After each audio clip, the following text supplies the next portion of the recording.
Hi friends, I am Dr Hersha Vij, and today I wish to bring across feelings from the bottom of my heart. I wish to share them with you. I want to talk about inspiration basically. So now, as you all know, inspiration is something which one gains from so many things in life. There may be incidences, there may be talks, there may be people, there may be words which you have read, there may be books. Inspiration is something which motivates you in any form to bring you to a level to do something and push you across the imaginary line which you maybe needed a push to be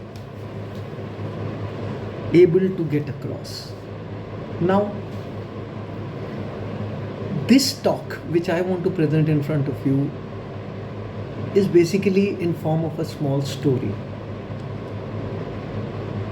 It's about a person who has inspired me, and I will tell you who he was. So let's start. This is about a person who was born around 83 years ago in erstwhile Punjab, which is the part of Punjab which is now in Pakistan, in undivided India. And at a very raw age of around 7.5, he experienced the turmoil of partition and saw what we have all read about, people, their behavior. So he, with his parents and 7 siblings, who had to leave everything behind and just save their lives and shift to India, shifted to a city now very famous, a very developed city in our country now, but that at that time it was not that very developed. It was the city of Agra. Money, resources, not there. So the family shifted to a small room.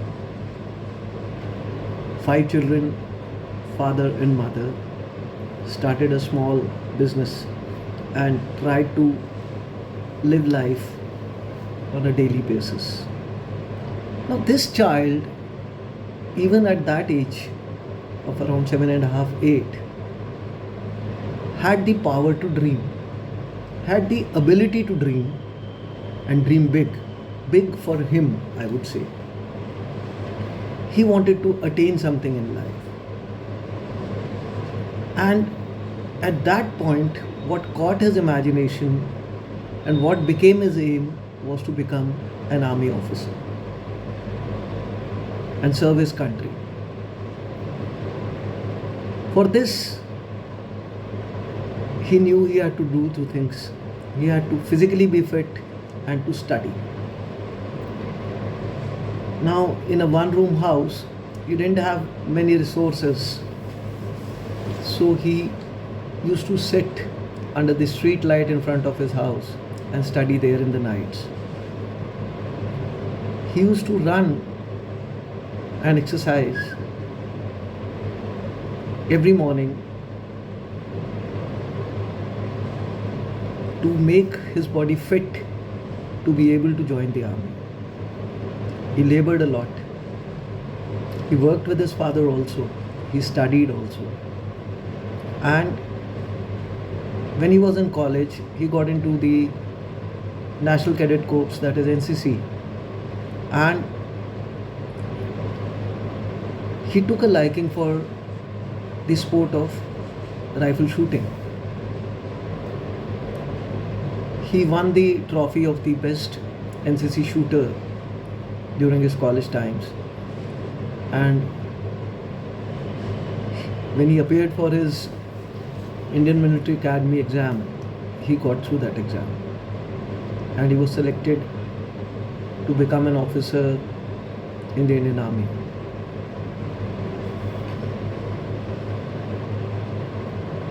He joined the infantry, which is the fighting arm of the army. And When he was commissioned in 1961, the country saw its first war in 1962, in which he took part. He was supporting his family too at that time. And things were going right, but with 4 years of service, he injured his left knee while playing. Although that was not a big physical disability for him, he was able to do his running and things around. But then that was something which became a medical drawback as an army officer. And in those old days, there was not much of a treatment available. So he was put in low medical category because of that, and then he knew that he would not rise to a very high rank as an infantry officer. Then again,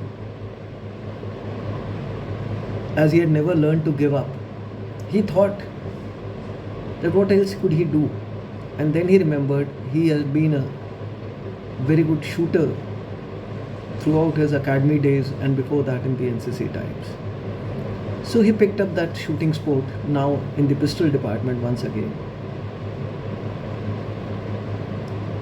And then he started taking part at different levels in the army and set records which had never been attained before. He was the first army officer to get the President's Gold Medal in the ARA matches, that is the Army Rifle Association matches. Pistol shooting became his life then. He was one of the best known pistol shooters in those days. But then the country's infrastructure for sports was not what it is today. So even though he was selected for World Shooting Championships, Asian Games, Commonwealth Games many a times, but the team could not be sent across because of the constraints of our developing nation. At the age of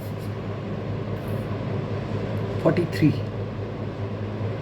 he took part for the first time in the Commonwealth Games in 1982. And he became the first Indian to get a pistol shooting medal for the country. Subsequently, in 1984, when most of the pistol shooters, they gave up shooting, he took part in the Olympics and was the highest scorer from the Indian team.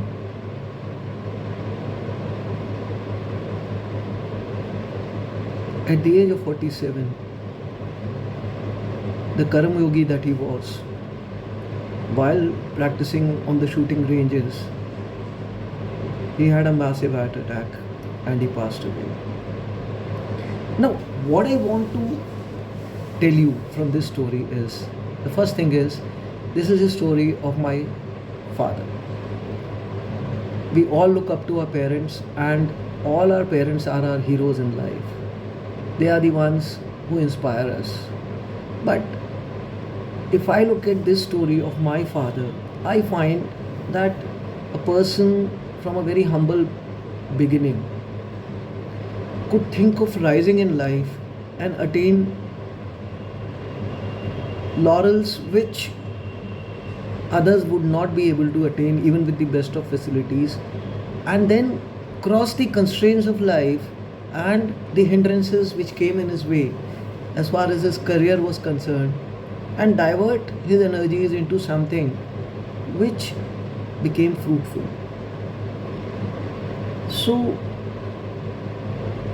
this is one story which has inspired me in my life and helped me think of life as not a game, but something which gives you bypasses to attain other goals if one goal is not attained.